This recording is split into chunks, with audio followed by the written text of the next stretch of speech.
Hi everyone, welcome back to another video from Apps Academy. Today in this video we are going to learn how to change your profile name on Steam application using your laptop or your PC.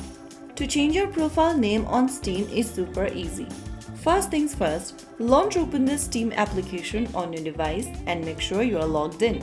From the home page of Steam, go to the top of the screen and mouse over to your name at the top or your account's name, and then click on the profile button in the expanded menu. Once you open up the profile of yours, go ahead and click on Edit Profile on the right corner. Now you'll come across this General tab where you'll need to go to Profile Name and go ahead and write down a new profile name of yours. Once typing down the profile name, scroll all the way down and click on Save. And soon after you do that, you will be able to change your profile name on Steam application.